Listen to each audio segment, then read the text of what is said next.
All right. Well, good morning, everybody. I'm Katie Luvis, Vice President of External Affairs at the Chamber for Greater Chapel Hill-Carrboro, and I'll serve as your host this morning. It's my pleasure to welcome you to the Risk and Resilience Forum. This is the 5th of 10 forums as part of our 2021 Critical Issues series. Today, we'll discuss business continuity in challenging times. We have several fantastic speakers lined up who are all critical to this critical conversation about our critical infrastructure. Did I mention that this is the Critical Issues series? Together, we'll take a good look at the many man-made and natural disaster threats to our systems and hear what our providers are doing to minimize risk, modernize structures, and ensure more business continuity in times of disruption.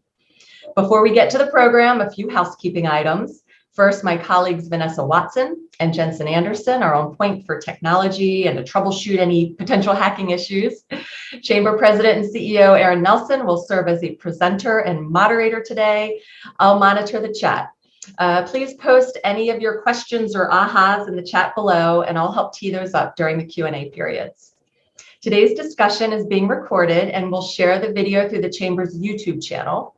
The presentations will all be compiled and we'll share them through the Chamber's SlideShare account. And everyone registered today will receive a courtesy email with links to the video and the slides in the next few days.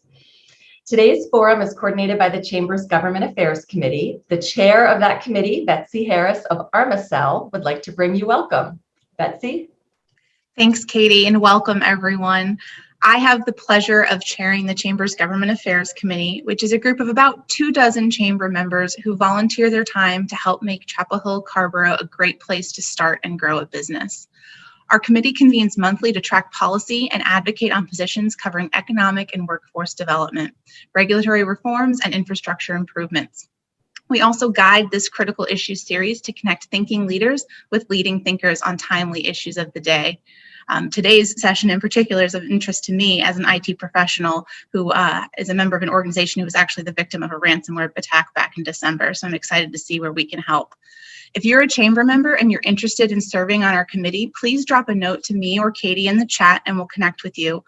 With that, I want to share my appreciation to our distinguished guest speakers today, and I hope you enjoy the program. Katie? Thanks, Betsy. Now it's my pleasure to recognize our sponsors whose support makes today's forum and the entire series possible. First up, Duke Energy. Duke Energy is one of the largest energy holding companies in the US. They provide power to nearly 10 million customers. Were named one of the world's most admired companies by Fortune magazine in 2020 and one of America's best employers by Forbes in 2019. With us today to bring welcome is Duke Energy District Manager for Government and Community Relations in Orange, Chatham, Durham, and Lee counties, Indira Everett. Indira, great to see you.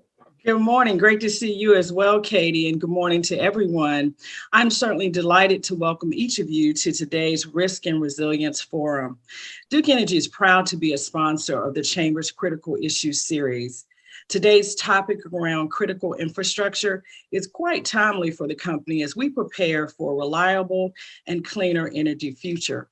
We certainly applaud the Chamber Board for recently approving a policy platform that included a section on building and maintaining infrastructure that also supported policies that address reductions in carbon emissions, modernizing the energy grid, and keeping energy prices as affordable as possible.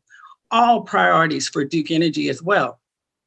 In fact, we consistently hear from our customers that they want their energy to come from cleaner sources, and they want us to make those investments while keeping energy prices affordable.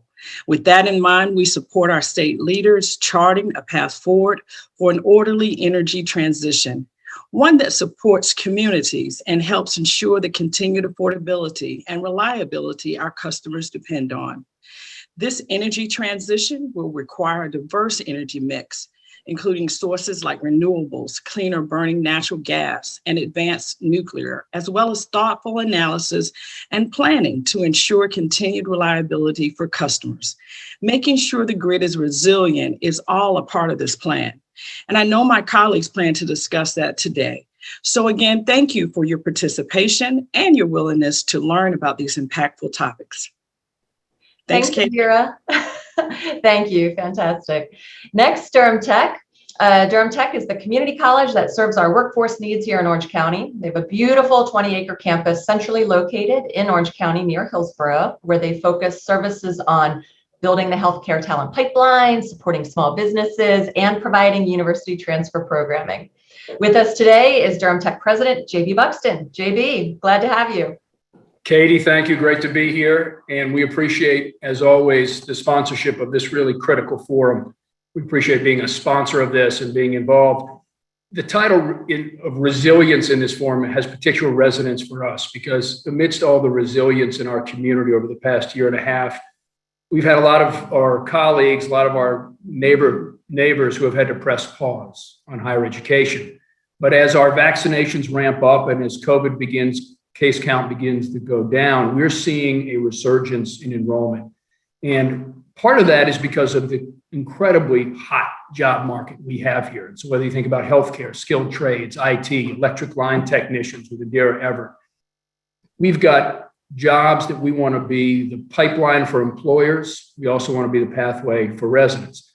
The other reason, though, is because of great local and state leadership. And I want to make sure folks on this call know that your county commissioners continue to invest in the Durham Tech Promise, which provides $2,000 over 4 semesters for students going to Durham Tech, and this year provided an additional $50,000 in back-to-work scholarships for people of all ages looking to pivot in their careers. When you think about that, including the investment we've had at the state level, the long leave commitment, another potential $4,800 over 2 years, higher education is more affordable than ever, more attainable, and access has increased. And we appreciate the leadership of this county commission in doing that. Now, one thing I do want to mention, and if you're a regular attendee of these forums, you heard Katie give us a little different introduction. Generally, it includes the coming construction of a second building, which we've been planning for the last year, that was going to increase access for Orange County residents to healthcare, skilled trades, in areas like IT, cybersecurity, network security. County commissioners have put that on pause for 5 years. We're looking forward to working with them to get that back online as soon as possible, given the tremendous need we've heard from employers. And we're looking forward to being that pipeline for our employers and that pathway for residents. We remain deeply committed to the residents of Orange County. We're excited to be a part of this chamber, and we're proud to be a sponsor of this forum. Thanks, Katie. Thanks, JB. Our third and final sponsor today is Chapel Hill Media Group, including 97.9 The Hill WCHL, your local radio station on 97.9 FM and 1360 AM, and chapelboro.com, your daily local news source. We encourage you to tune in later today at 4:30 when Chamber CEO Aaron Nelson does a live radio interview with CHL's news director, Brighton McConnell, about the top takeaways from today's forum. All right, new this year, we're deepening our engagement with our elected officials and inviting an Orange County Commissioner to bring welcome at the top of each forum. Today, we're delighted to have Commissioner Jamesetta Bedford join us. Commissioner Bedford was raised in a military family and grew up in Germany, California, Hawaii, and Utah before graduating from high school in Virginia and earning her bachelor's in mathematics from UVA.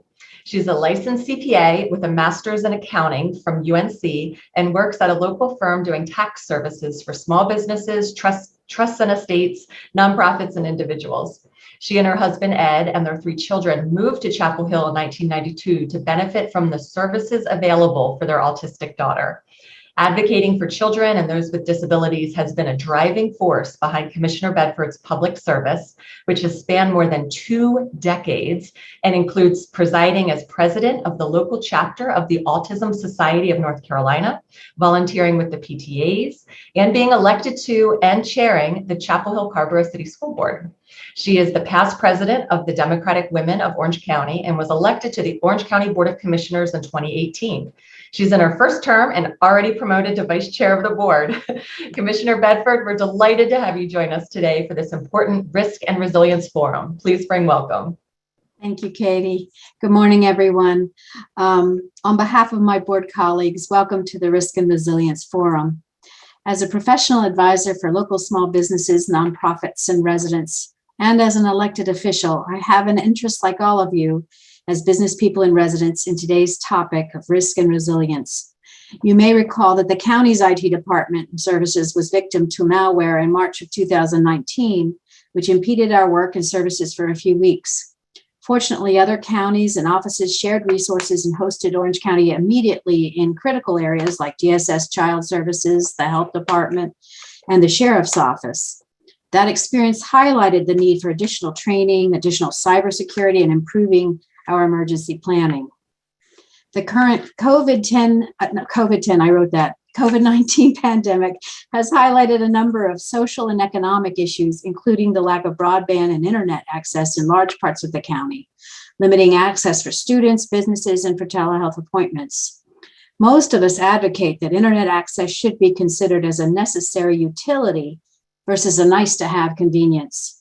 So our topic today on risk and resilience is very relevant and timely, especially as we enter hurricane season and face climate crises and aging infrastructure challenges. We commissioners have earmarked $5 million of ARPA funding for broadband efforts. It's a drop in the bucket, but it's a start.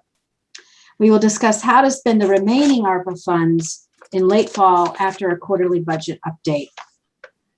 Another current example of risk mitigation and infrastructure needs in the county's budget is funding to rehabilitate the 1968 Lake Orange Dam, a public water supply reservoir, at a cost of about $2.3 million over 5 years. The dam was classified by NCDEQ as a high hazard dam in August of 2011, 10 years ago. By fall 2018, the deficiencies were further identified and a multi-year approach to repairs was adopted. In fall 2020, additional inspections uncovered previously unknown structural deficiencies within the intake tower and concrete spillway channel that increased the budgeted costs. Many businesses today and residents are encountering increased materials costs and supply chain disruptions with your work and projects. Sharing information from the panelists today and with each other can help us tackle these challenges. I want to say thank you to the Chamber and members for hosting this important forum today. I also personally want to thank the Chamber for sharing critical information throughout this global emergency on health measures with regular immediate updates as they unfolded, on loan and economic assistance such as PPP loans and then forgiveness, on payroll credits, on supplies, on local grant opportunities, for serving on advisory boards, and for reaching out to everyone, regardless of their membership status, to protect, encourage, educate, inform, and advocate for the people and businesses in our communities, as well as making a really large extra effort searching for those sometimes overlooked businesses, such as some minority-owned firms, to bring them information and support too. There is much work to be done for recovery, especially if the K-shaped recovery as predicted becomes our reality. And we appreciate the partnership of the business community. Thank you all for attending today. I'm sure we're going to learn a lot from this forum, and please continue to stay safe as you serve. Thank you. Thank you, Commissioner Bedford. That really means a lot. We appreciate you. Now it's my pleasure to hand it over to Chamber President and CEO, Aaron Nelson, who will frame our forum today and moderate our discussion. Aaron. Good morning, everybody.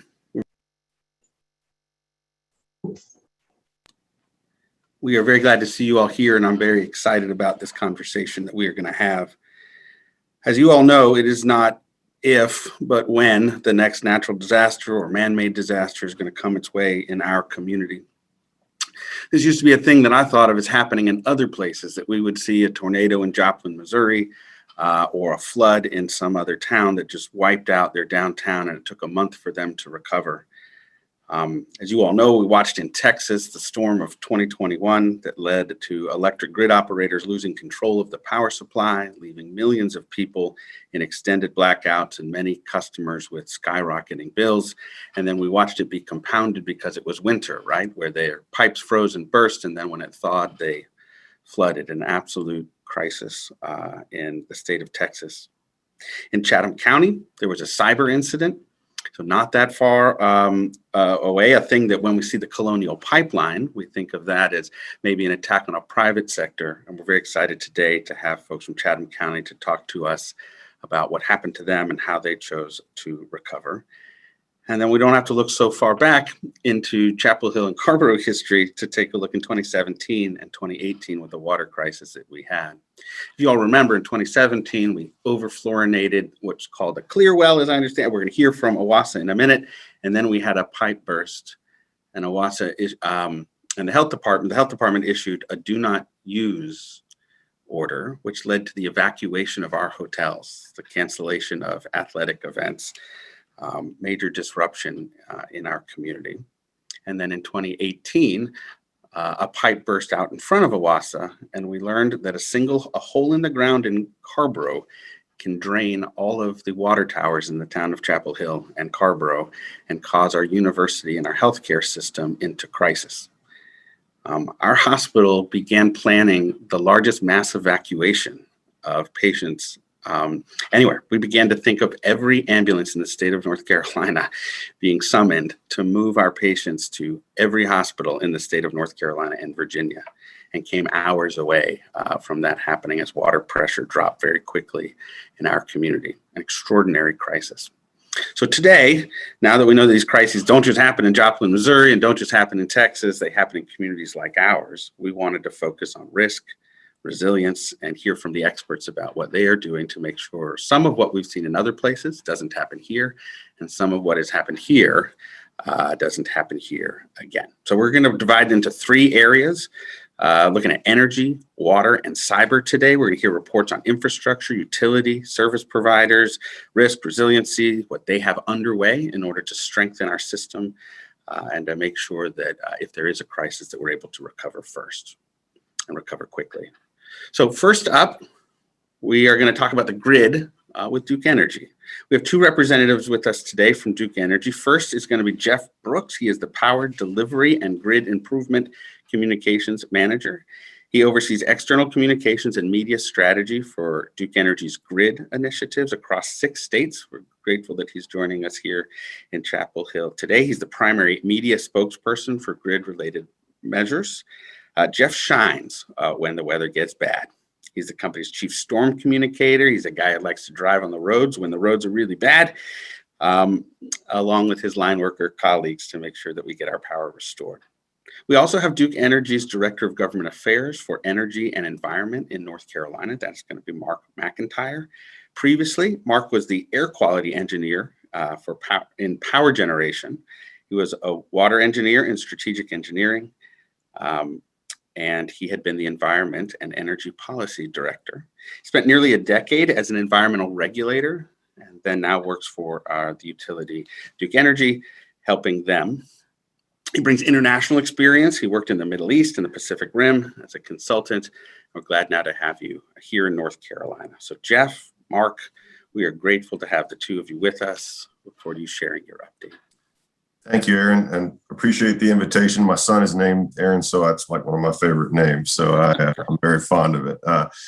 We appreciate the opportunity to share with you today. And this is a poignant time to talk about resiliency. We're the start of hurricane season. And as we discuss our topics today, I think a lot of this will be timely for you, but also hopefully add some new knowledge to your knowledge base and help you to understand what Duke Energy is doing and what needs to be done if we're going to continue to protect the grid and make sure that we can reliably serve you. When we think about what we do, we first need to understand how it works. And when you think about the electric grid, it's probably not something that you spend a lot of time pondering how it all works together, but it's one of the most complicated machines that you may ever encounter. It has millions of components, parts that deliver that power from a power plant where we generate the power to you at your home. And there's a whole series of equipment that's required to make that happen. You know, again, it starts with the generation of electricity from a variety of fuel sources. And once that electricity is created, it's essentially the same. So it goes onto the electric grid using the transmission system. The transmission system, the easiest way to think about this is like an interstate, if you were thinking of a road metaphor, of the power grid. It carries power from the power plants where it's generated to communities. So it may cross a very long distance across the countryside or wherever and take it to a community where it's then distributed around that community. But when it comes to you, it's in the 100 to 200,000 plus volt range. So not something you can plug straight into. So we use substations to help reduce that voltage to prepare it to be distributed throughout the town. Again, keeping with our road metaphor, a substation is like an off-ramp. Off the interstate, we're slowing down, getting ready to transition to boulevards, and boulevards become our main distribution lines. So those lines you might see running down the main roads in your community, and they're going to carry power for thousands of customers. Again, still a little too much for you to be able to plug into. So when they get to your neighborhood, we have more transformers, those little cans you see at the top of the pole, and they're going to reduce that voltage further to take it into the side streets and areas in your community. And then finally, the service lines that carry it to your electric meter. Your electric meter tracks the energy that comes into your home, and we record that to prepare your bill. So that's in a nutshell how the electric grid works. But it's a little more complicated than that, because everything has to be adjusted in near real time. If clouds come through and a storm comes through, then with renewables, power might change the output. If it cools off 5 degrees over a couple hours, then customer needs for air conditioning might change. People come home from work and they plug in their vehicle, that demand may increase. So we have to adjust in real time the output from our power plants. We have to account for new things that happen on the system and reconfigure it constantly to deliver reliable service to you. And much of that is increasingly being done by smart technology, which we'll talk about in a second. But that integration from the time you generate till it gets to your home gives us the ability to look for risks on our system, look for potential challenges, and make improvements to avoid them. And that's one of the advantages of being an integrated regulated utility, is we do have that end-to-end responsibility, and that helps drive some of the improvements that make sure your system stays reliable. Now, it was mentioned outages. There's all kinds of outages that can create problems for you, and some of them you see listed here. Obviously, being hurricane season, that's one of them. But even the demand for electricity can be a problem if it's not properly managed, as we talk about. So that's what Mark, my colleague, is going to talk to you about with Texas, where we had a challenge of not enough generation to be able to meet the needs of customers. Mark? Hey, thanks, Jeff. And before I dive into Texas, I really want to first just share the little secret that Jeff Brooks and I are both NC State Wolfpackers. And as fate would have it, we were actually suite mates in college. So we have a history, but I admit that I have a soft spot in my heart for Carrboro. I met my wife at the Carrboro Century Center. And so I have a fondness for the Carrboro Chapel Hill area, in spite of my allegiance to the Wolfpack. I will also say that while I was a student studying engineering at NC State, my parents lived in Asia. I had a sibling in his family that lived in West Africa, a sibling in her family that lived in Germany, and a sibling in his family that lived in England. And I grew up in Central America. And so I, through my my teenage years, and then my travel as a college student, and then later as a consulting engineer doing work in the Middle East and Africa and the Pacific Rim, I have maybe a unique perspective on this concept of resiliency, because I've seen what it means for people to live without. We as Americans, whether you're talking about electricity, whether you're talking about the water and sewer service that OWASA provides, we sort of take these infrastructure resources for granted, right? Because they're always there for us. But when they're not there for us, it's a huge, huge, huge impact. And I think, COVID shined a light even brighter on the importance of energy resilience in particular, because as we are scattered and we are relying on technology to connect with one another, had we had grid failures here, I can't imagine what life would have been like, right? For all of us as workers, as parents, as students, as teachers. So this concept of resilience is something that I hold very dear to me, and I've sort of poured myself into it over the years. We have been accused at times of trying to utilize the Texas and ERCOT situation to our advantage at Duke Energy, trying to exploit it. That's certainly not the case. Just as our water utilities learn from each other across the country, we as electric energy providers, we learn from each other and we learn from these events. And so we really want to study what happened in Texas and ERCOT so that it doesn't happen here.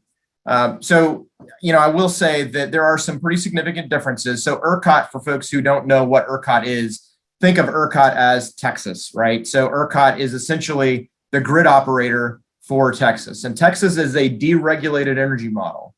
So in Texas and in ERCOT, you've got folks that can own and operate a solar facility. They can own and operate a wind facility. They don't have any ownership or responsibility for grid services. They sell their energy into the grid, and they are incented to sell at the lowest possible cost.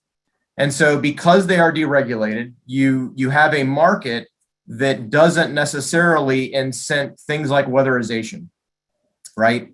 So ERCOT, you can talk about all the technology failures. There were sound bites about windmills freezing, but the reality is everything froze. It wasn't just windmills, it was gas fields, it was gas power plants, it was coal facilities if they existed, it was solar panels, and solar panels don't work when there's snow on them. So it was a failure across the board, not necessarily from a technological perspective, at least in my view, but a failure of their market and the fact that they aren't regulated the way we are in the Carolinas. Because they are an open market and because they are deregulated, you didn't have generators incented to invest in O&M and invest in weatherization, invest in freeze protection. That's money, right? They spend money, and it means that they have to charge more for the power they're generating. So we're lucky in the Carolinas to have a system that incents us to make sure that our systems are weatherized, they're protected, they're resilient against situations like that happened in Texas. Jeff, if you want to go to the next slide. And I'm not going to read all of this, but this is just something that provides kind of an interesting comparison between the Texas event and the relationship to the Carolinas. And again, first and foremost, from my perspective, we have the advantage of being highly regulated here. Now, there are a lot of folks out there that would love to deregulate all energy systems across the country, but doing so carries with it significant risk. Aaron, I think you mentioned the cost that many customers paid in Texas for energy when it was available. And in fact, an interesting stat that I recently read, in that 1 week period where Texas was struggling, Texans spent 5 times more for energy than they did in the entire year 2020. And that's because they are in a supply and demand situation. It's a deregulated market. The cost of energy goes up dramatically as supply goes down. Our rates in the Carolinas are fixed, right? So we can't change the price of electricity for customers. The only thing that could really change for customers is the cost of fuel. And so we go through a fuel filing every year with the Utilities Commission to adjust rates up or down. And honestly, a lot of the time rates actually go down because we end up paying less for fuel than we had planned. But that regulated model really does help. And the fact that that Duke Energy is responsible for planning sort of cradle to grave, generation to meter, really helps us ensure that there is adequate supply for customers as they need it, when they need it, 24/7, 365. So again, I'm not going to dwell on this. Jeff, if you want to skip to the next slide. So how does that inform our generation portfolio? So Jeff talked about the grid. And of course, the grid, it's been said, and Jeff kind of alluded to this, it's been said that the North American grid is the most complicated machine ever built.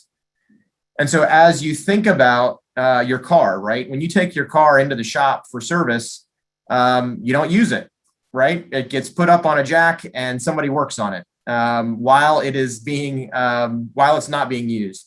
We don't have the benefit of pulling the grid into a shop and working on it while it's not being used. So we have to work on this thing in real time. We have to modify the most complex machine ever built in real time while it's being used and while customers rely on it. We do that, as Jeff said, through the deployment of smart technology on the grid itself, but the generation resources are as important to the grid as the poles and wires. And how do we generate electricity, right? So there are a lot of different ways to do it. Duke Energy, like so many utilities across the country, started out as a renewable energy company more than 100 years ago, generating electricity by hydroelectric power. We powered North Carolina's textile and furniture industries, really before many residential customers had the benefit of an electric light. And we did so using hydroelectric power.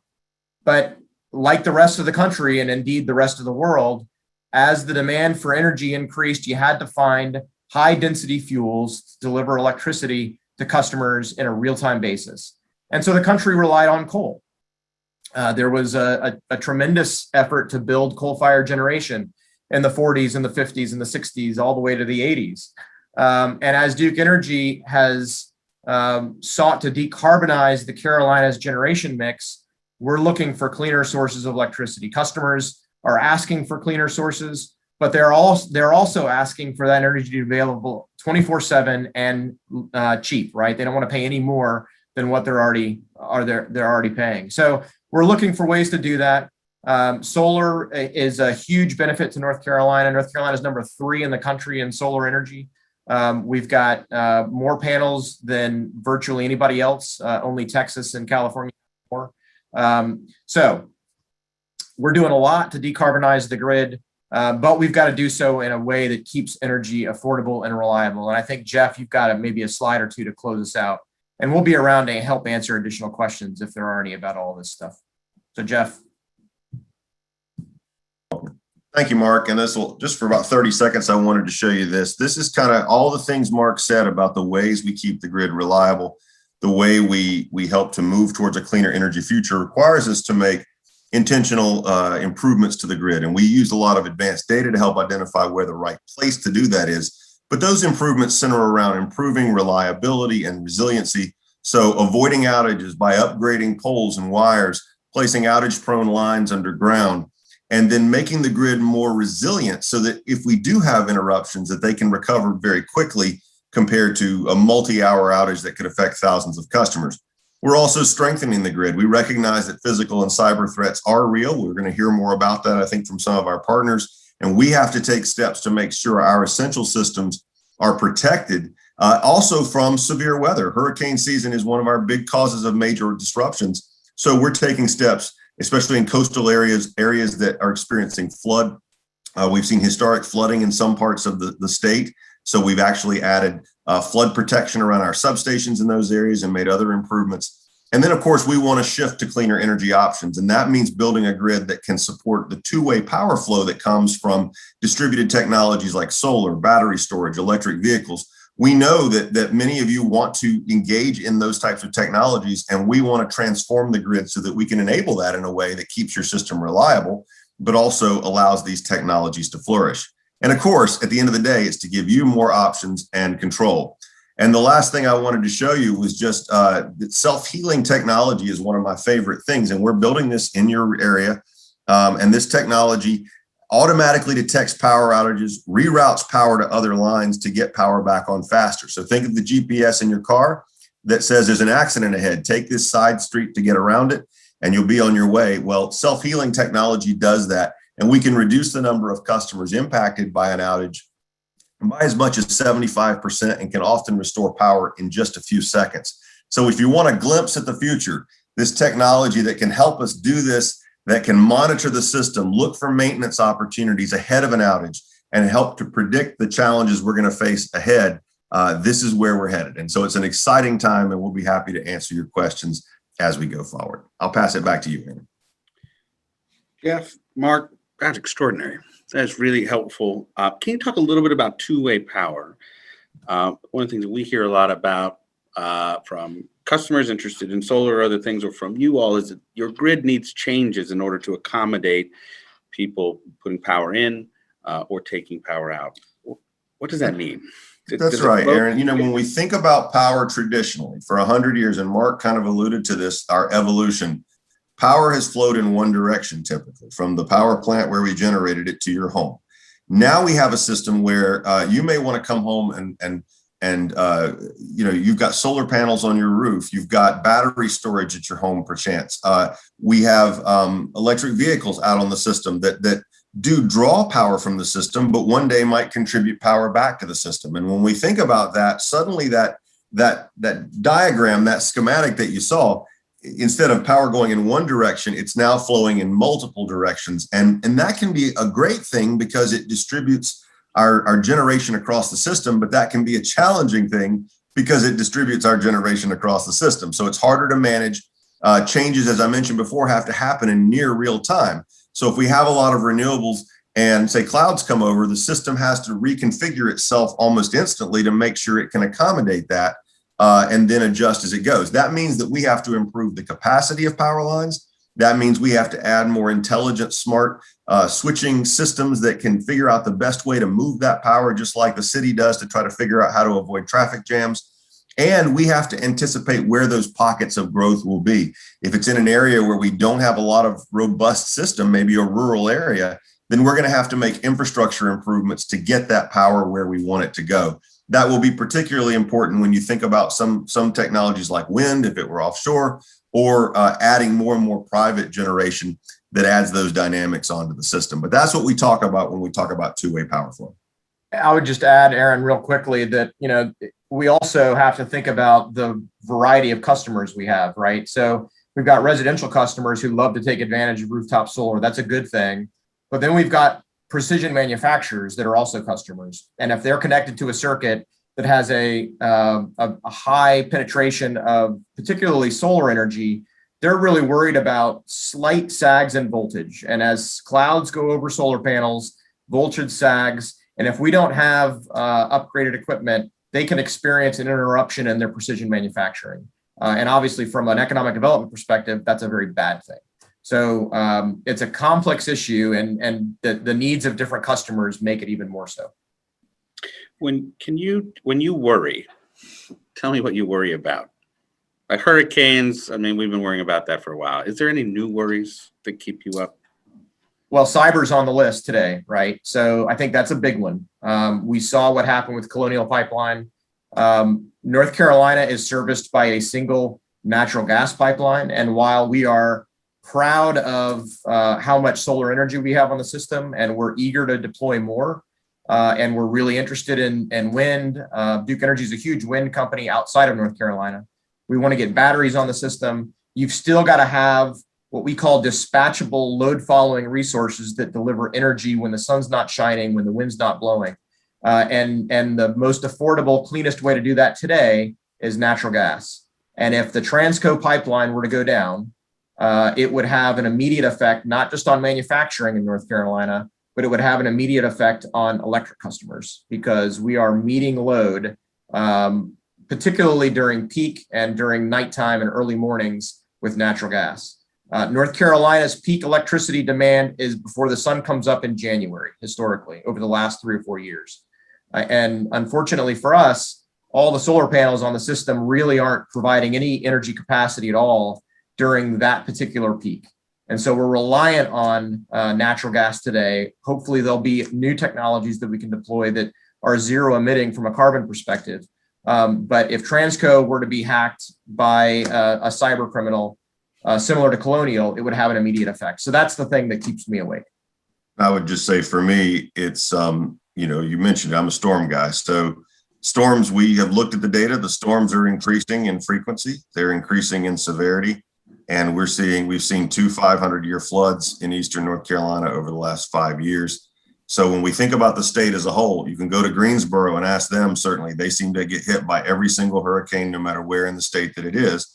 And everywhere on the I-40 corridor gets hit as well. And so when we look at that and we recognize that what Mark said earlier about our dependence on electricity and reliable service, many of us now working at home in hybrid situations, we recognize the tolerance for extended outages is diminishing exponentially every year.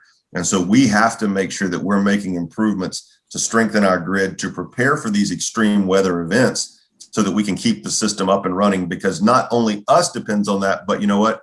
So does the water company, so does the other utilities in the area, so does emergency services. We have to make sure that we're thinking about resiliency pockets and where we need to keep power reliable after a major storm. What question do folks in the audience have? You can drop them right into the chat and Katie will ask that for you. While she is doing that, one of the things I think that COVID taught us is that if you have a crisis everywhere at the same time, it's really hard. That our weather crises, we like to draw crews from everywhere else that did not have a weather crisis, right? Right. In terms of your ability to respond to a crisis here, do you have all of the resources that if it were to hit all up and down the coast, can we pull what we need to turn us back on?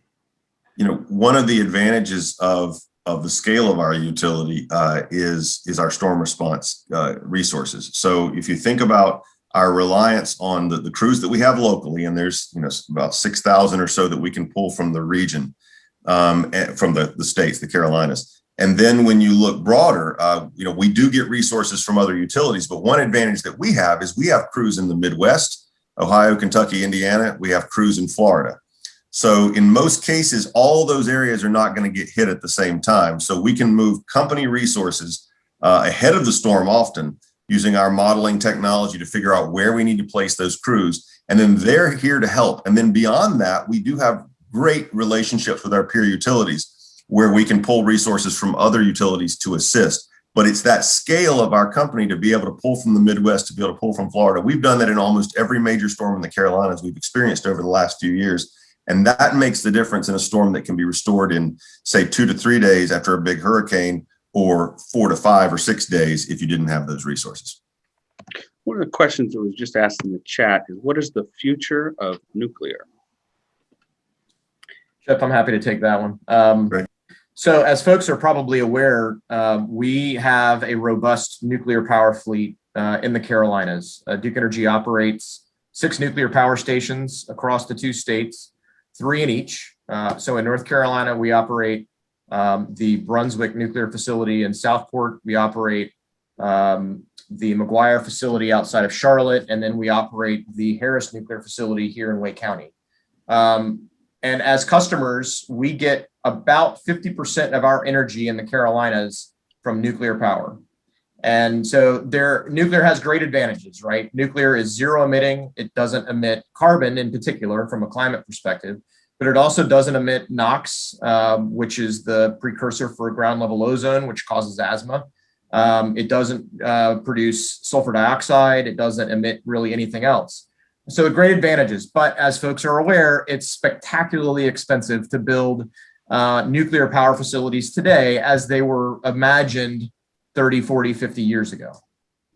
So the future of nuclear is interesting. We are in the process of relicensing our nuclear fleet so that we can operate them for another 20 years.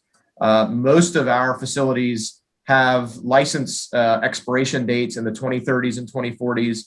We'll be able to operate those into the 2050s and 2060s safely. But then when we think about new nuclear, we don't think about it in sort of the same way that we operate it today. We think about things like what are called small modular reactors. So these are smaller facilities, smaller reactors that can be linked together. They can be sited on the existing property. They're less expensive to operate. They're safer to operate. There's an awful lot of work going on out there in the country looking at this small modular technology that can be deployed more rapidly, more affordably, and continue to deliver zero emitting energy. As we think about addressing global climate change and doing our part in the Carolinas to address that issue, we've got to be able to deliver energy at some point from zero emitting sources. And we have a net zero goal by 2050 at the company where we're trying to completely eliminate carbon emissions from our fleet. We don't have the technology to do that today. We are optimistic that there will be new technologies on the horizon that we can deploy. Small modular nuclear is kind of in the mix, and we'll see sort of where that technology goes and at what the price point is. But it's certainly something that we're paying very close attention to. Mark, that was a great summary. I thought that was going to be a really a question that could be really hard to answer, and that summarization was fabulous. Thank you. And Jeff, thank you for asking that question. I'm sorry, Matt Nash, for asking that question. Jeff and Mark, we really appreciate the two of you being here with us today. Indira, thank you also for an exceptional partnership. A big utility like this has incredible advantages, but one of the downside can be it can feel like to the customer a big utility. And I think that you all have done an excellent job of making Duke Energy responsive to local concern, responsive to elected official concern, responsive to customer concern, and are modernizing in the way that we expect you to, and embracing renewables in the way that we would wish. So we're grateful for y'all. Thanks, Jeff, Mark, and Indira. Thank you. We are now going to move to water. So we're going to talk with OWASA, the Orange Water and Sewer Authority. Folks may not know, originally the water in our town and sewer were run by the university. Up until the late 1970s, you would have paid your water bill to the University of North Carolina at Chapel Hill. If you had a leak, you would have called the University of North Carolina at Chapel Hill. And then in the late 1970s, OWASA was formed as a partnership, and it is governed by a mix of appointments from Orange County, appointments from the town of Carrboro, appointments from the town of Chapel Hill, and a strong relationship also back to its founding university. So we have with us today their director, Executive Director Todd Taylor. He is the Executive Director or CEO of the not-for-profit public service utility that we have here in our community. Todd has been with OWASA for more than 7 years. He was a director of operations. He has more than 20 years of experience in water management. Most recently, as I said, working on operations for OWASA. Todd has a bachelor's degree in civil engineering, an MBA from Wake Forest University. He is a licensed professional engineer, holds a water and wastewater treatment operator's license. Sounds like good news to me. Todd, welcome. We are very glad that you are here. Thank you, Aaron. It's great to be here. Really appreciate the opportunity and look forward to discussing our operations with you all today. So I just wanted to briefly start out with just an overview of OWASA, much like Jeff and Mark's presentation on how the utility grid works. Ours is somewhat similar. OWASA, as Aaron mentioned, is a community-owned, not-for-profit water and sewer service provider.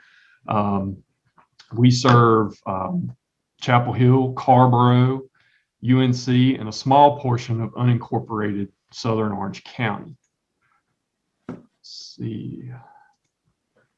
So every day, 24/7, 365, we treat water from our 3 reservoirs in Orange County at our Jones Ferry Road water treatment facility. It's our one and only water treatment facility.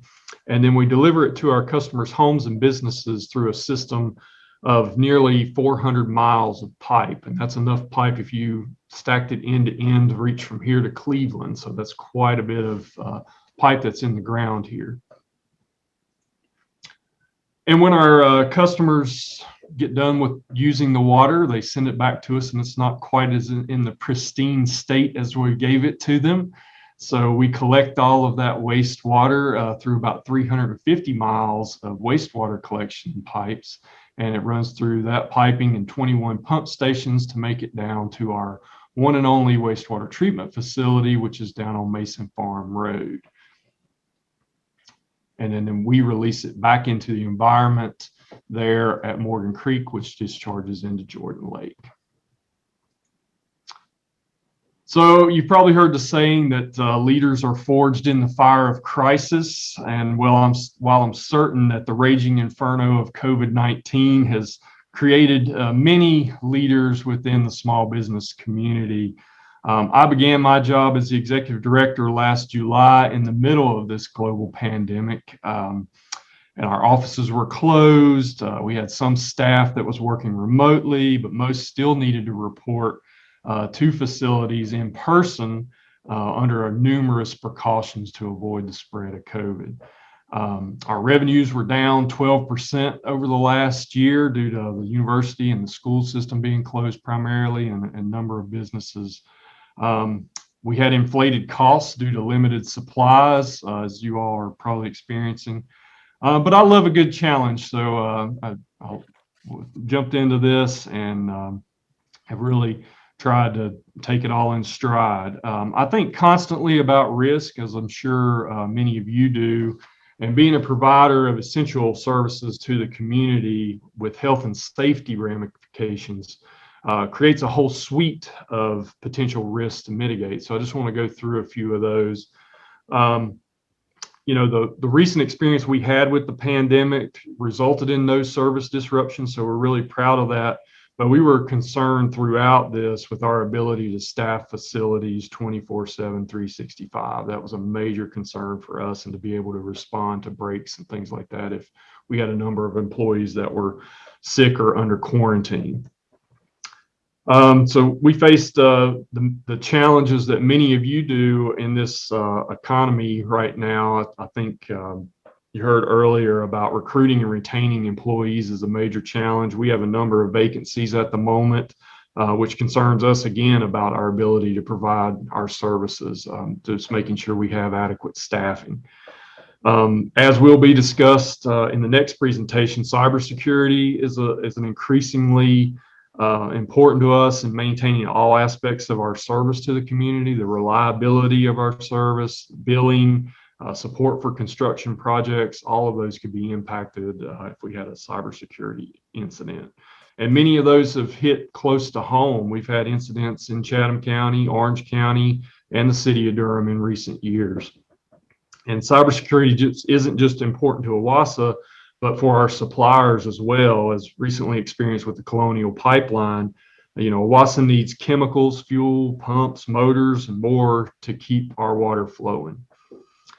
And the services we provide are very sensitive to changes in climate. If we get too much rain from tropical storms and hurricanes, we get power outages, as was discussed earlier. We also get flooding and sewer overflows, and et cetera. And too little rain, and we can be in a drought. And so we have to do water conservation measures. And you've probably heard about the president's proposal being discussed in Congress right now to address the country's infrastructure needs. Much of OWASA's infrastructure was built decades ago and needs to be replaced. This aging infrastructure can lead to service interruptions, reduced product quality, and community impacts from increased emergency repair work. I could easily spend another 8 to 10 minutes just talking about other risks and those little dark clouds that you see floating around there that impact us, but I kind of want to move on to what we're doing to address some of these more pressing risks that we're facing right now. And we're committed to continuous improvement and learning from experiences in the past to prepare for any future worst case scenarios. And we learned a lot about our water supply resiliency during the 2002 drought of record, and are incorporating those into our long-range water supply effort that's going on right now. The punchline for that effort is we have plenty of water to meet the community's needs for the next 50 years. However, we are vulnerable to extended droughts and therefore need to diversify our water supply portfolio. And those are the things that we're looking at right now. We also use the experiences from Hurricane Fran and other subsequent hurricanes to ensure we have standby power generators at our critical facilities and plan to increase our fuel capacity at some of these. During Hurricane Fran, we lost power to all of our major facilities and we had no standby power generation. So that is something that's been improved over the last 25 years. And then we make sure that we stay in a state of preparedness throughout the hurricane season. As soon as it starts, we begin to make preparations and ensure that we can withstand any storms that come along. We learned a lot from, as Aaron had mentioned, in the beginning of the presentation, from the 2017-2018 water main break events, along with the 30 to 40 routine breaks that occur every year. I want to show you some graphics about those. And we use these experiences to inform our investment strategy on what infrastructure to replace and when. So if you look at the graph on the left, that's kind of our normal break history over the past 5 years. And our goal is to have no more than 10 breaks per 100 miles. So with 400 miles of pipe, that's about 40 breaks a year. And as you can see, the blue bar in there is your normal routine water main breaks that just happen just due to age or things like that, infrastructure failures. The gray is concerning to us, as that's breaks due to contractor damage. And a lot of that is from underground utilities such as Google Fiber and AT&T that have been working in our service area over the past several years and striking our lines. If you look at the graph on the right, you can see the little purple triangles are our break history since 1985. And you can see back in 1985, we were up to about 50 breaks per 100 miles. And now our goal is to be down around 10 breaks per 100 miles. So if we were still at that same break rate today, we'd be having 200 breaks per year versus the 40 that we were back then. But you can see in the green bars, this has been our replacement rate of infrastructure over that time period. You can certainly see that the investment we've made over the past 20 years has certainly brought that break rate down. As a result of the 2017-2018 water main breaks, we recently overhauled our water line replacement model to evaluate not only the likelihood of a pipe failure, but also the consequences of those failures, which has led to a reprioritization of some projects and the addition of isolation valves. It's a little bit misleading here that not every break is exactly the same. So just looking at a number of breaks doesn't necessarily mean that you might have one high consequence break, such as we had in 2017 and 2018, that can have tremendous impacts on the service area. As a result of those breaks too, and this new look at our replacement model, we're also collecting more information about our pipe material and soil conditions through our asset management program to get to better inform the model as to where the likelihood of failure may occur, or the highest likelihood of failure. And unfortunately, we recognize that water main breaks are inevitable. So no matter how much we replace, we will have water main breaks, just like from these contractor damage or other factors. And we need to be able to respond to those in an effective manner. So we've enhanced our emergency communications efforts to ensure prompt and effective messaging to customers about water main breaks. And we have implemented a valve exercising program to ensure our isolation valves are easy to find and work properly during emergency situations to reduce the impact and duration of such events. And we're not just a reactive organization. We have an effort underway to update our strategic plan, where we are addressing future potential issues and exploring more opportunities to improve. And we believe that an informed and engaged community helps to minimize impacts and coordinate our work with community needs. And how can you stay informed and engaged about these? The number one thing we would recommend to everyone is to register for OC alerts. That is the quickest way to be alerted to a service interruption, and it's through the county, and it's very easy to sign up for that. We have opportunities to provide feedback through our strategic planning process and our long-range water supply plan. That both of those efforts are underway now and will feature extensive community engagement opportunities. And you can follow OWASA on social media, Twitter, and Facebook. And we would encourage everyone to think about, are there ways that you can be prepared in the event of a service interruption? We definitely know that these will happen, and it generally takes us about 4 to 6 hours to address a water main break. So think about how your business may be impacted as a result of being without our services of both water or sewer for a 4 to 6 hour period, and be prepared for that. And if there's any way that we can help you all, we are certainly standing by ready to do that. And we thank you all for the opportunity to be here today and to meet with you and to provide this presentation. Thank you, Todd. Todd, on the day of the big water main break out front of OWASA, I understand it at around 6 a.m. the water, it broke, and by 8 a.m. alarms are going off at our hospital as water pressure begins to drop. What I hadn't realized is that they needed water pressure to run their vacuum systems. That I didn't realize. One hospital administrator said that they can run on limited water, they can run on dirty water, they just can't run on no water. What has changed specifically that if that were to happen again, a rupture, that we wouldn't, like, it was like pulling a plug in a bathtub, right? All the water was going out one hole. What has changed to stop that from happening again? Well, like I said, the things that we're doing in an event that would occur is to try and improve our response time and to improve our ability to isolate the break. One of the issues that occurred during that event was that valves that we expected to be in operating order, when we went to them, they did not work to isolate the system, and we needed to move out to a broader area to isolate that particular break. We have developed a new tool that we can use that works off of our existing water mapping, our water mapping system, and it can identify if you pick a pipe and it breaks, it tells you here are the primary valves to isolate that, but also the secondary valves to isolate that in the event that you were to arrive at the valve and it was inoperable. So we have done that to make sure that we can quickly address water main breaks. Like I said before, we've also installed a number of new isolation valves to minimize impacts to the greater community from water main breaks. And we've looked at this in our water main replacement model.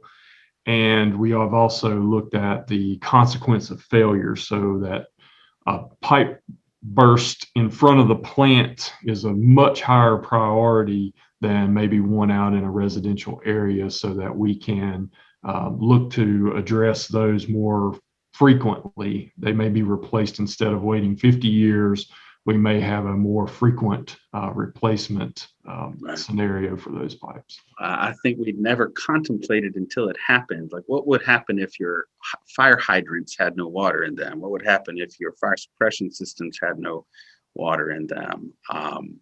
That I just, well, anyway, let me move to Victoria Hudson. So when the water goes out, it is Todd's job to help turn it back on and get it fixed, but it's the health department who would issue the do not use and the do not drinks and the boil orders. And Victoria Hudson has been a wonderful partner in this time of COVID, an incredibly responsive county official to helping small businesses make their way through this crisis. Victoria, we'd asked you in advance to sort of react to Todd's presentation and to share information that you have on this. Welcome, Victoria. Well, good morning. So as you know, the water supply incidents from early 2017 and the fall of 2018 were very different crises. That first incident was created by a critical loss in water pressure, and Orange Water and Sewer Authority consulted Orange County Emergency Management and the Health Director's Office. And that determination of do not use the water was based on a number of factors that included conservation of water for the hospital and firefighting capacity, and any unknown contamination that could have resulted from the water line breaking at a really sensitive time when they were trying to bring in water from other water systems. And this was a public health decision, and it wasn't taken lightly because these effects, were on everyone: businesses, residents, educators, visitors, the athletics department. Those things were all really, sensitive as well. There was not a great deal of guidance existing and anything in precedence on this. And what we learned in an after action sharing is that we needed to go ahead and create policy that was formalized with really measurable thresholds, and really work on communication plans and really have an algorithm for making decisions. This incident also validated that emergency operations systems that were already in place do work. So this latter incident occurred after a massive break in the system, right? And that caused the water pressure to drop so significantly that a boil water advisory was required. And that just means that there was reason to suspect an increased risk of the water system being contaminated. When water pressure drops in the lines, anything that was in your neighbor's hose pipe, now, if they didn't have a backflow preventer, could end up in the water line in the house, and then so forth and so forth. So boil water advisories are pretty common. They're generally given if there's a pressure loss or a break in the water system that increases contamination from bacteria. Mr. Taylor described the normal occurrence of water line breaks, up to 40 a year. And this is a process they already use. That's part of their daily operating procedure.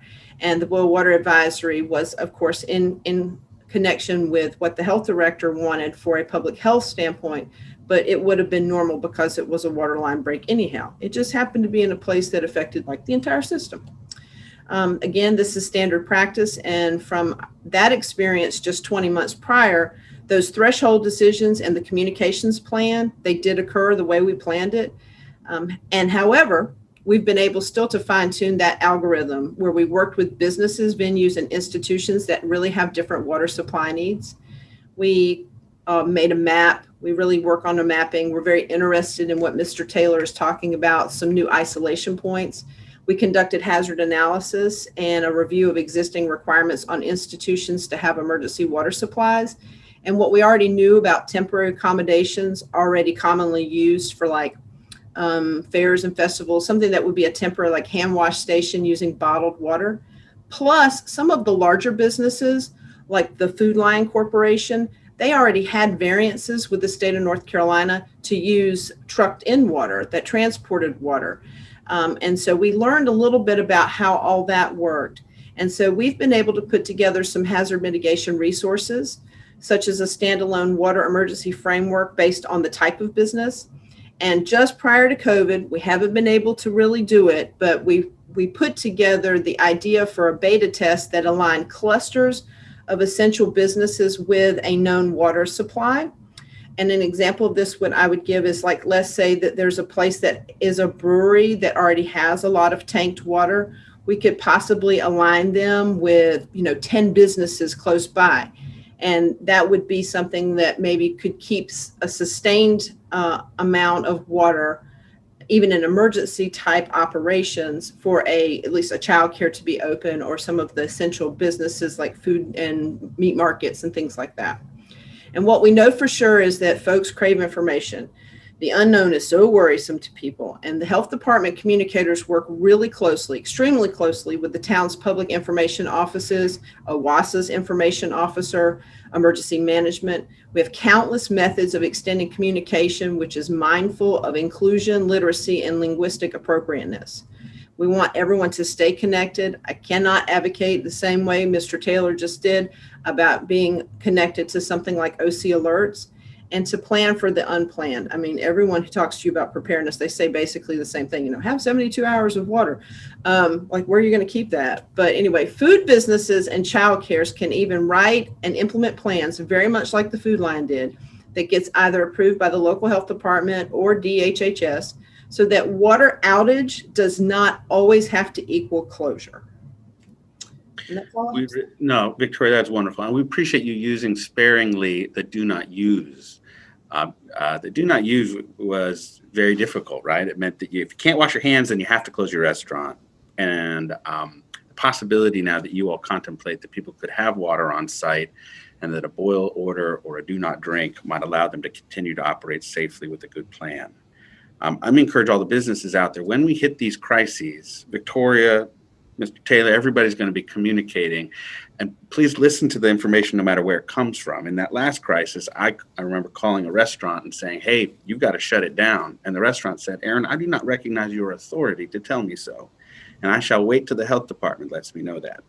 And I said, well, they're really busy right now telling everybody else that. Please comply. So we're going to be part of that messaging system. We encourage, whether you hear it from the sheriff or the chamber or the health department or OWASA, when we do hit a big emergency, let's all get aligned with following on. There are some questions that have been put into the chat. Todd, if you're able to answer them, maybe directly in the chat, or Victoria. But right now, I'm going to need to pivot to our conversation on cyber, but we may have an opportunity to come back along. So do answer in the chat and follow along there. Victoria, Todd Taylor, we're really grateful for both of you and your leadership. Let's go to Chatham County, and they had a major cyber incident last winter that went on for weeks and resulted also in a data breach, not just them being extorted for money in order to return their data back to them. So we've asked Steve Newton is the Director of Emergency Management for Chatham County Government, We've asked him if he'd come give us a bit of a play-by-play on some lessons learned about cyber attacks, and then we're going to hear from a local provider about some advice that they might have for small businesses that are working on this. Steve is an expert in the field. He has a master's degree in emergency management and serves as the vice chair of the domestic preparedness readiness for Region 6 Emergency Management Subcommittee. He's also a member of the Harris Nuclear Plant Task Force. We're very grateful that he is here. They rely on his expertise across the country, and he's been deployed to other places in emergency. Steve, welcome, and will you share with us a little bit about what happened to Chatham County? Thank you, Aaron. And thanks, everybody. Good morning. Like I said, my name is Steve Newton, Emergency Management Director with Chatham County. My background, my history, I understand hurricanes. I understand tornadoes. Those things make sense to me. I have about 6 months experience now with cyber. So, but it was quite an experience with us. What we looked at or what we saw is there are a lot of fundamental similarities in how we manage any disaster. Along with is how we approach a cyber incident. And so I'm going to share my screen.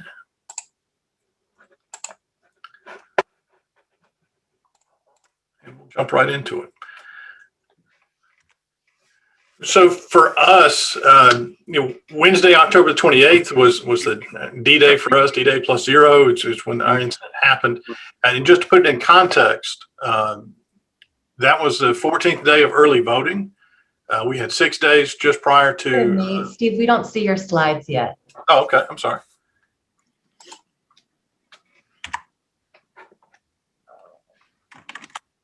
It's the hazard of multiple screens. Indeed.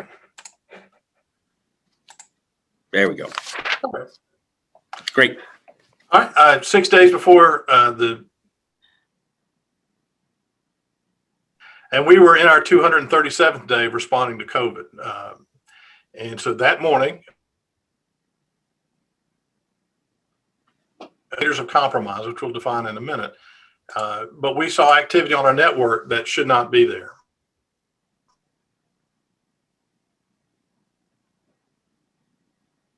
Phones, our email, voicemail, internet, everything was unavailable.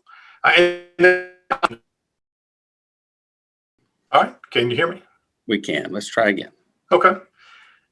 And so by 8 o'clock, we had lost access to all of our voice over IP telephones, email, voicemail, file servers, everything was down. And that's, a combination of the event itself and then actions that we took internally to prevent further spread.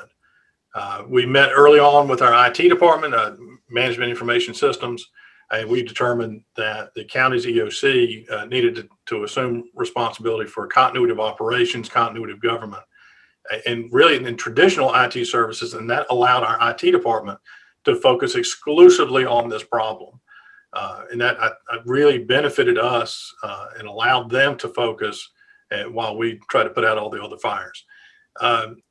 One of the things I'll mention near the end is having a realistic expectation of how long this takes. My first milestone was, my expectation was about 28 days before we got to some semblance of normal. That was way undershot. So the EOC remained in direction and control for 77 days. With every day, I was trying to give it back and trying to make sure we're in a position to give that back. Ultimately, we had our last cyber briefing for the county 2 weeks ago. So 223 days post-event. We are not 100%. We are, I would say, 85, 90% there.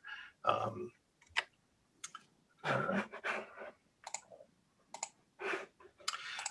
Some of the terminology that I'll throw out there, indicators of compromise.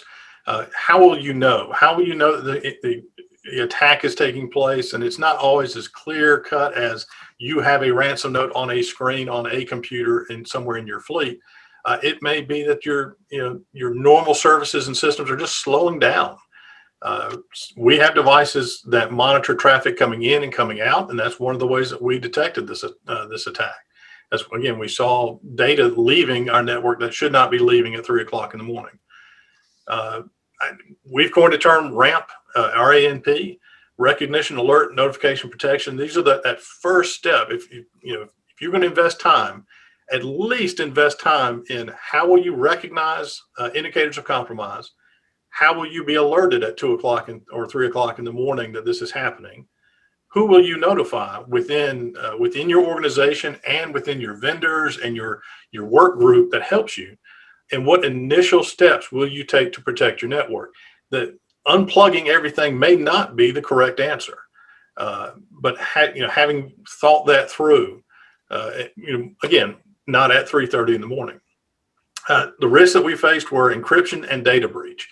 Ransomware by its nature is they are encrypting your data so you don't have access to it, and there's no practical way for you to unencrypt it other than paying them this ransom, or ideally you have some sort of backup available to you, and you have a backup that's of some certain age that still makes it usable. And then we get into data breach, which is the release of personal identifying information, PII, or protected health information, PHI. Depending on the domain you work within as to whether or not you have this kind of data. We of course had both, and it's a combination of understanding what was released and making sure the right people are aware of it, and then we take certain steps. We have certain obligations to make them whole.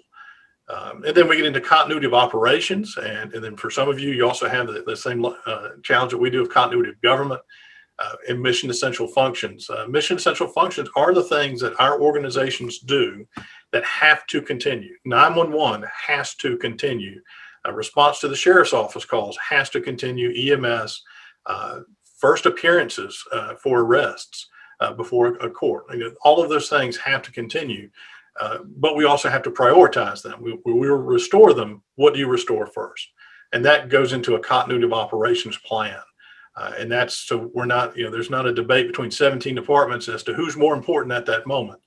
That was much of what our work was in the EOC. Is there's a finite amount of effort and equipment and resources that we can throw at this problem. Who gets it first? And generally my rule is if everybody's mad at you, you've made the right decision. So you're heading in the right direction. And then also continuity of government. We have obligations that we have by state law. We have to do certain things. We have to make certain meetings public. And if you don't have internet and we're in the middle of a pandemic, how do we ensure that happens? The good news is I'm pretty old school in our emergency operations center. We don't use Teams. We don't use Slack or anything like that. I've got a whiteboard, and by gosh, my whiteboard continued to work, all 200 some odd days. I try to keep it as simple as possible, and I want this staring down at people all day. I've heard my job's described as one of two things. It's either extreme project management, or I just spend all day fitting square pegs into round holes. Part of the way I do that is I want you looking at this all day saying, am I working towards one of these things? If not, you're not working on the right stuff. In the top right, you see today is Saturday, October 31st, D-Day +3. When you put your head down in these events, typically you may look up and it's been 4 days, 5 days. You have no concept of time passing. So I do my little things to keep people on task. And again, on this day, D-Day +3 for us, we were still 3 days prior to the general election, which we had to guarantee. Again, our priorities shift and change and with the ebb and the flow of the tide. We had to guarantee that went off, and that went off without, it had to be impeccable. So just, keeps things challenging. The way that we approach this problem, we divided into two. We had our IT department formed a team with subject matter experts with resources we pulled from across the state and from law enforcement to attack this problem. And it's a multi-step problem. Some of the steps overlap, but I assess and identify what is the threat, contain the threat, take steps to eradicate it. And then we get into what does restoration look like? How, what kind of backups do we have? And they develop this is our recovery plan, because we're going to build back better and stronger and safer. But that's where our prioritization comes back in, because again, there's a finite amount of workers that can put us back into play. We had to give them priorities. Who is the most important to get up? And again, we're in the realm of we do 911. We do all these amazing, very, very important things. Once we ensured that 911 calls were being answered, they were being written on pieces of paper, but they were being answered and dispatched. The next most important thing for me is payroll. Because if we miss a payroll, then that's bad. If we miss 2 payrolls, that's unacceptable. And so we had to make sure, and we had to go back to paper checks. And that was a fun day looking for a checkbook in our finance department. From the EOC side, emergency management side, again, we split this up into 2 challenges. Most importantly was communications coordination, is making sure all our department heads were informed of what's happening. One of the improvement areas, especially, was communications to the public, especially about elections. We need to do a better job. And that was that's our challenge. That was our mistake. So we're going to try to do better. We had finite resource management. We leaned on we cashed in all of our credit with all of our local agencies. So Orange County, Durham County, anybody that we've helped with anything over the last 10 years, we called in favors. And so and this is laptops. These are computers. It became one of the biggest challenges is finding a laptop with an office suite on it, Microsoft Office or one of those. So those became the premium item that we would give out, and we rationed those out. It was, we made some friends and made some very angry people. And then we have debts, we have bills, we have invoices. We had to restore that system. And then also looking at any major projects at risk. At any given time, and right now we're still during that period, we had just my agency had a $20 million project that we're pursuing for a new emergency operations center. We have a $20 million radio project. All of these things that must continue. Just because we don't have computers is really not an excuse for us. Looking at what I think, just from my little lens on the world, top threats for local businesses. One is you're never too small for a ransomware attack. What I see is a lot of these are just literally phishing. You're just kind of throwing out there and see who bites. They are sophisticated. As soon as they actually get their hooks in you, they will learn your business pretty quickly. If you have a web presence, they will figure out what you do. And if you have $1 to your name, they will try to find a way to extort it. As far as the ransomware goes, one of my early meetings, I don't care if it's $7 million or $7. We will not pay a ransom. And part of that is our interpretation of, I don't believe legally we could pay a ransom with the taxpayers' money. And then just morally, I can't see us allowing our insurance company to do it. So that was really never a consideration for us. And I think even with the Colonial Pipeline, we saw that it wasn't terribly effective when they did pay ransom. That the tools that they were given to unencrypt simply weren't effective.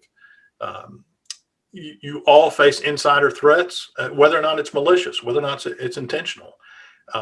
Just the ease of use is a constant challenge for it. I don't want to have to log back into my computer, so I leave it logged in and I walk away. And then anybody that has access to that facility now could potentially have access to your computers. That ease of use, easy password. I mean, our end users, again, we want them to have a pleasant experience. We want them to be able to log in, and our IT departments don't want to have to reset passwords on a daily basis. But the only thing better than one key to the kingdom is 2 keys to the kingdom. So if it takes two factors to authenticate into a system, and then finally, remote working and endpoint security is a challenge. And we're with COVID, with pandemic, we had a lot more of our workers that were working remotely. But we call it just general hygiene on the network. What computers are they attaching to our virtual private networks? What are their practices at home? As bad as they are in the office, my gosh, how bad are they at home? And what other devices do they have on their home network that could be a compromise to us? And then some of the suggestions that I had for local businesses. One, invest time in disaster response recovery planning. Plan to stay in business. Whether it's hurricane, whether it's flood, whatever caused you to lose access to your data, or heaven forbid, actually get data out into the wild, think through it. Invest the time. It is worth your time and effort. Understand the risk, but also understand what do you have in place. What is it absolutely essential for you to operate your business tomorrow? Do you have to be able to cut checks daily? How do you do payroll? All of these things. How do you do that if you don't have internet in your building? How do you do that if you don't have access to that particular service? Do you have a backup plan? For us, from the emergency management side, we maintain several different cloud-hosted or decentralized systems. They remained available to us. That worked really well for us for this event. But as if you talk to an IT professional, they have any number of their own challenges. So that, just by saying, oh, I went to hosted, now I'm safe. That may not be the case. So just make sure that you've invested the time to understand what you have and what the limitations are. And then finally, have a realistic recovery time expectation and build your goals around that. Once you have a legitimate cyber attack, a ransomware attack, I'm very proud of my entire team and everybody that worked on this problem. I think we did really, really well. I think we knocked it out of the park. We hit it hard every day, and it still took us 77 days. And I really can't look back and say, oh, if we'd only done this, we'd have knocked that in half. Nope, absolutely not. Really, the only thing that would have cut down our time is prior to all of this happening, it would be in network design, security measures in place, and ultimately prevention. That's if we invest, if we had found the right solution to prevent this from happening or prevent it from happening widespread, that would have saved us time. But otherwise, once this happens, be realistic about it and plan around that. Again, we keep harping on plan to stay in business. Part of that is also understanding what does this actually look like. What is the impact? Steve, that was really exceptional. I cannot imagine being down for 77 days or to have to go find the paper checkbook in order to keep it running. We appreciate that you also are now sharing this information and knowledge with others and that folks can follow up with you guys on that. Steve, thank you for being with us. Antwine Jackson is with us. Antwine is the founder and CEO of Initech IT Solutions. Antwine's a former member of the Chamber Board of Directors. Antwine, what advice do you have for small businesses on what they should be doing right now to help make sure things like this don't happen to them? Yeah, absolutely. And thank you for the time as always. So one thing that I always kind of tell people whenever we do these presentations is pretty much a very simple statement is that hackers are smart. And I think the moment that you kind of take the advice that Aaron kind of started the whole, presentation with is it's about when and not if. And I think if you begin with that mindset, you are always thinking of ways to mitigate the when. Cybersecurity incidents are like car accidents, right? At some point, we're always going to be involved in one, whether it's directly or indirectly. We had a client that was a multi-state public accounting firm. They had internal IT. They had tons of resources. They got hit with a data breach. It was a ransomware attack, $250,000 ransom. Against our advice, they paid the ransom. It took 3 weeks to decrypt the data. And the reason why they paid the ransom wasn't because they needed to have the data decrypted. It was because the hackers extorted them. They said, hey, we know we have sensitive information because we are aware of the stigma of a data breach. And we'll sign an NDA and we promise we will never reveal this information. 1 month later, those same hackers emailed all of that public accounting firm's clients, which thus tipped them off that they had been breached. 5 years ago, my advice would be, the best defense is a good backup. And if you don't have a good backup, pay the ransom. 5 years later, that's completely changed. I think the best defense is awareness and being proactive and training of your actual employees and team. Because here's the thing, hackers know you have a good backup. Prior to when these type of cyber incidents would occur, it'd be similar to robbing a convenience store. Hacker gets your credentials, they log into your systems, they send out 1 million phishing emails because they know you're going to change your password and then they would be done. But now they take more of that Ocean's 11, Ocean's 12 approach where they get access to your system and they sit quietly, they sit dormantly. And during that time while they're sitting there, they are learning, they're looking at your emails, they're looking at who you were in contact with, they're looking at what type of customer base. Small nonprofit we ended up working with, they had multiple IT groups working with them. They had a phishing email come through. It happened to be the controller. The hackers sat in there for up to 90 days just waiting for the opportunity. They realized that the controller had a $300,000 invoice that one of their customers was getting ready to pay soon. The hackers created a similar .com that looked just like this company or nonprofit's organization. And they sent the email to the end user customer telling them that banking routing information had changed due to COVID. And the customer wired $300,000 to this hacker group.